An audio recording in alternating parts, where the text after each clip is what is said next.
What's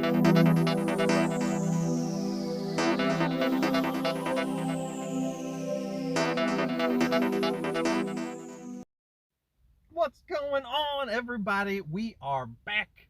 We're going to do a slight unboxing and rehousing in this video. So, as you guys know, we have the spiciest Brazilian black on the planet, and he's a weird one, man.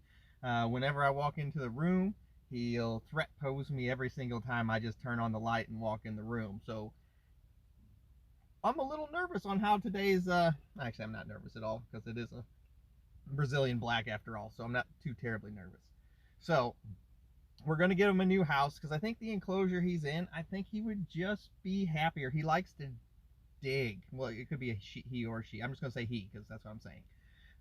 It could be, you know, he likes to dig and dig and dig, and I think I just want to give him a place where he can dig all to his heart's content.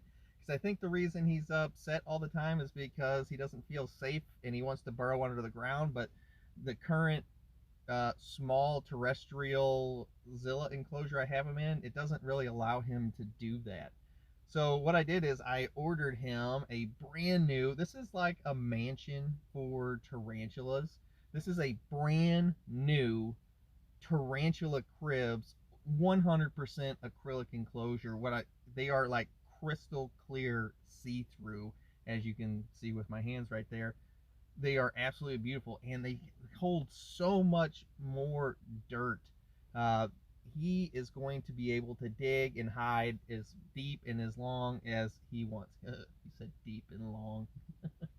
Okay, so we're going to throw some Reptisoil in here, and we're going to give him plenty of substrate. We're going to fill this thing up, you know, probably a little over 3/4 the way full with Reptisoil, and hopefully this will calm him down a little bit whenever he eventually does decide to come back out. I'm going to tell you, I've had this done for about, at this point, a week and a half, I would say, from whenever I made this video, and I have not seen this tarantula since I put him in this box. I'm going to put a hide in here, you'll see in a second, but ever since I have put this spider in this box, it has buried itself. I don't even know how far down it is because it actually closed the entrance to its den. I make it a nice little den. That's where I'm off doing something right now. I'm actually breaking a piece of cork bark off, my cork bark like log, I guess it is. It's like a giant piece of cork bark, so I'm actually going to break them off a piece of it and bring it back. I should have probably just edited, no, that's not right. That's not how you say that. Edited? Yeah, there it is. This section out, but hey, you guys wouldn't get to hear me talk as long. So we're gonna put a little piece of cork bark here. Making their hides is super simple. You don't have to have like the full circle or whatever. You can literally just snap off a piece of it.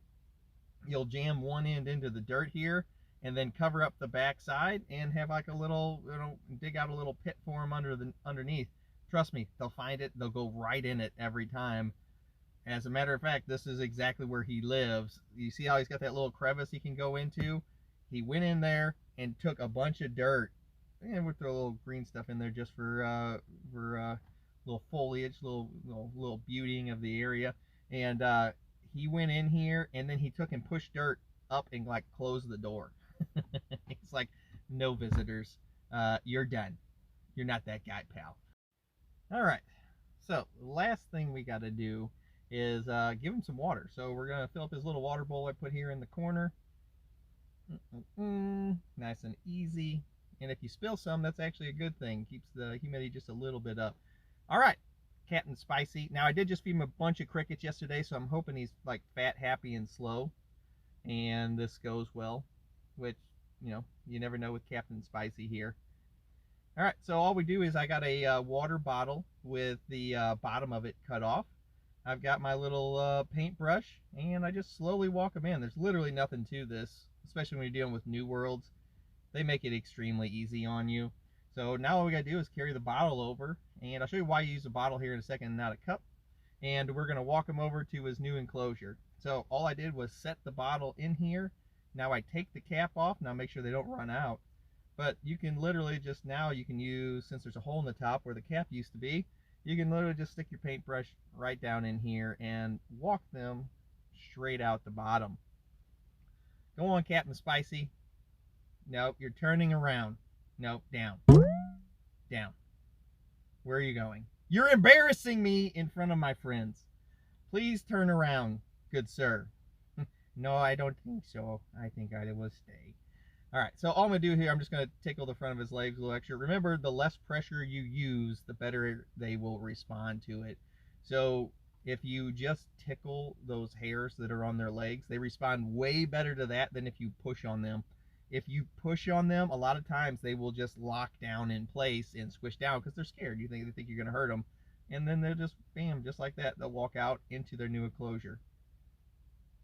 Now you got tons of room, buddy. All right, GT is trying to put on the top while looking at the phone instead of looking at the box in real life. And there we go. Do a little B-roll shots to end this. Ooh, fancy. Camera work. Smooth shots. Thanks for hanging out with me, guys. I'll see you next time. Peace. I'm out.